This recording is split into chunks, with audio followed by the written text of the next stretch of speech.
Polavaram is very very important thing. Polavaram చట్టంలో మనకి ఛత్తీస్గఢ్కి తెలంగాణకి కొన్ని విభేదాలు ఉన్నాయి.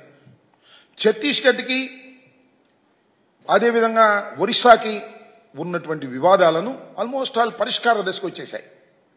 పరిష్కరించుకునే పరిస్థితి వచ్చేసింది. మన జగన్మోహన్ రెడ్డి గారి చొరవ వల్ల పరిష్కరించుకునే దశకు వచ్చాం. వాళ్ళు తెలంగాణలో కొత్త సమస్య తీసుకొచ్చారు.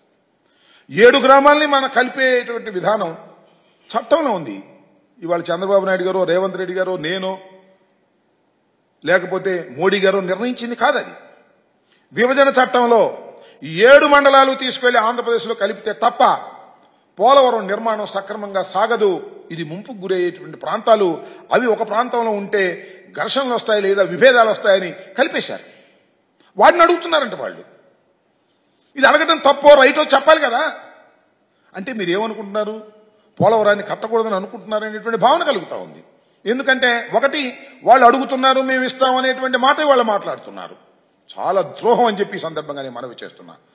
చంద్రబాబు నాయుడు గారి కంఠం పెద్దది కావచ్చు, చంద్రబాబు నాయుడు గారిని సపోర్ట్ చేసేటటువంటి పత్రికలు విరివిగా ఉండవచ్చు, మీడియాలో ఆయన ఎక్కువగా చెప్పవచ్చు, కానీ పోలవరానికి ద్రోహం చేసేటటువంటి కార్యక్రమం నారా చంద్రబాబు నాయుడు గారు చేస్తున్నారు అని మరొక్కసారి ఈ సందర్భంగా చెప్పదలుచుకున్నానని మనవి చేస్తున్నా. 7 మండలాల్లో కొన్ని గ్రామాలను తీసుకువెళ్ళేట్టు కలిపేటటువంటి ప్రయత్నం చేసేటటువంటి ఒక దారుణమైన నిర్ణయానికి ఇవాళ చంద్రబాబు నాయుడు గారు రావడం అనేది చాలా దురదృష్టకరం. ఇది ద్రోహం అని కూడా ఈ సందర్భంగా మనవి చేస్తున్నాం. అంతేకాదు, మీ అందరికీ తెలుసు గోబెల్ ప్రచారం. చంద్రబాబు నాయుడు గారికి అది చాలా మెరుగ్గా ఉంటుంది. ఎందుకంటే ఆయనకి 1, 2, 3, 4 పత్రికలు ఉన్నాయి, అలాగే 2, 3 ఛానల్స్ ఉన్నాయి. ఒకే వార్త వండేస్తారు భయంకరంగా. ఇవాళ కూడా వారికి ఉన్న పత్రికల్లో రివర్స్ టెండరింగ్ రివర్స్ కొట్టింది అంటే వాళ్ళు చెప్పదలుచుకుంది ఏంటంటే పోలవరం ఈ దశకు రావడానికి కారణం, ఈ దశకంటే సంక్షోభంలో ఉండటానికి గల కారణం జగన్మోహన్ రెడ్డి గారు రివర్స్ టెండరింగ్ వల్లే జరిగిందని మా మీద ఆపాదించేట ప్రయత్నం చేస్తున్నారు. నేను అనేక సందర్భాల్లో చెప్పా, మళ్ళా చెప్తున్నా, కాంట్రాక్టర్ను మార్చడం వల్లనో రివర్స్ టెండరింగ్ వల్లనో పోలవరం ప్రాజెక్టుకు నష్టం జరగలేదు. మరొక్కసారి చెప్తున్నా, కాంట్రాక్టర్ను మార్చడం వల్లనో రివర్స్ టెండరింగ్ వల్లనో పోలవరానికి నష్టం జరగలేదు. నష్టం జరిగిందల్లా మీ తెలివి తక్కువతనం వల్ల.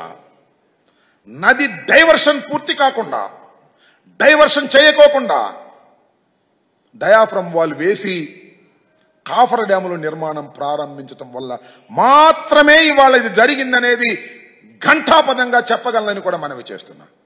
ఆ తప్పును కప్పిపుచ్చుకోవడం కోసం రివర్స్ టెండరింగ్, కాంట్రాక్టర్ను మార్చారు, అందువల్లనే జరిగింది అనేటువంటి మాట మాట్లాడుతున్నారు.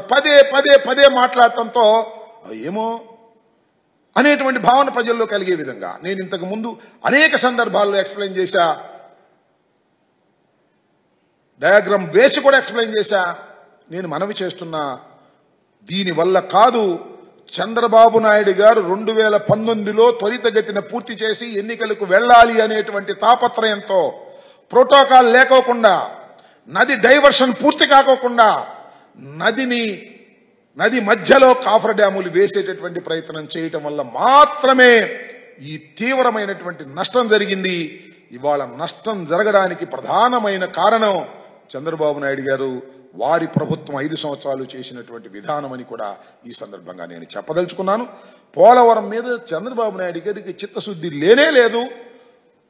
పోలవరంలో వచ్చేటటువంటి డబ్బుల మీద మాత్రమే ఆయనకి చిత్తశుద్ధి ఉంది అనే విషయాన్ని మరొకసారి గుర్తు చేస్తున్నాను. నేను చెప్పింది కాదు, వారి పార్ట్నర్గా ఉన్నటువంటి మోడీ గారే అది ఏటీఎంగా ఉపయోగించుకుంటున్నారనేటువంటి మాట చెప్పినటువంటి సందర్భాలు ఉన్నాయని కూడా ఈ సందర్భంగా నేను మనవి చేస్తున్నాను. కాబట్టి ఇప్పటికైనా నేను సవినయంగా చంద్రబాబు నాయుడు గారిని, తెలుగుదేశం పార్టీని, ప్రభుత్వాన్ని రిక్వెస్ట్ చేస్తున్నాను. ప్రజల్లో తీవ్రమైనటువంటి అనుమానాలు ఉన్నాయి. దానికి కారణం మీరే, ఎవరు కాదు.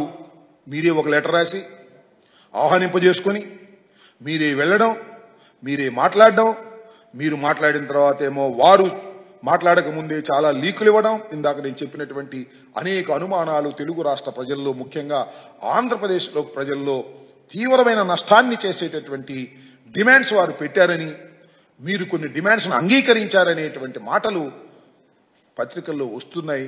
దీనికి క్లారిఫికేషన్ ఇచ్చుకోవడం మీకు మంచిదని మనవి చేస్తున్నాం, మాకు కాదు, మీకు మంచిది. లేకపోతే మీరు నష్టం చేస్తున్నారు రాష్ట్రానికి అనేటువంటి భావన, రెండు కళ్ళు కాబట్టి రెండింటినీ సమానంగా చూసుకుంటున్నారు, అవసరమైతే మన రాష్ట్రంలో ఉన్న కొన్ని హక్కుల్ని వారి రాష్ట్రానికి ఇస్తారు అనేటువంటి భావన కలిగేటటువంటి అవకాశం ఉన్నది.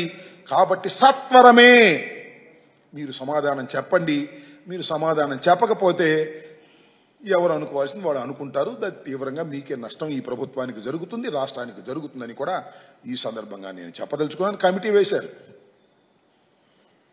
అదేదో పూర్వం ఏదో సినిమా మన టీవీల్లో వచ్చేది ఋతురాగాలని సీరియల్, ఎన్ని సంవత్సరాలు నడిచిందో అన్ని సంవత్సరాలు నడిచింది.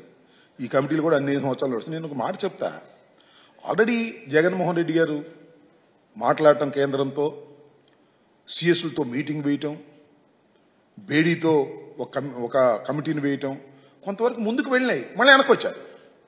మళ్ళీ రేవంత్ రెడ్డి, చంద్రబాబు నాయుడు గారు కూర్చొని మాట్లాడుకోవడం, ఏం జరిగిందో ఎవరికి చెప్పకుండా పారిపోయి రావడం. This is not at all correct. ప్రజాస్వామ్యంలో ఇది కరెక్ట్ కాదు. ఒక ముఖ్యమంత్రిగా మీరు చేస్తున్నది కూడా కరెక్ట్ కాదనే విషయాన్ని దయచేసి అర్థం చేసుకోండి. నేను మనవి చేస్తున్నా, ఎమ్మటే క్లారిఫికేషన్ ఇవ్వడం మీకు మంచిది, ప్రజలకు మంచిది. లేదు మా ఇష్టం, మాకు సాగుతుంది, మేము చెప్పాల్సిన అవసరం లేదు, అవసరమైతే తిరుపతి గుడిలో కూడా ఇచ్చేసేస్తాం, దైవాన్ని కూడా ఇచ్చేస్తాం, లేదా తీర ప్రాంతంలో కూడా ఇస్తాం, మాకు రెండు కళ్ళు, మా రెండు సమానమే, మా తెలుగుదేశం పార్టీ కూడా అక్కడ ఉంది కాబట్టి రాబోయే కాలంలో తెలుగుదేశం బాగా పెరగాలంటే మనం కొంత ఇస్తామంటే ఉపయోగం జరిగిద్దని పిచ్చి ఆలోచనలు చేశారా? అక్కడ పోతారు.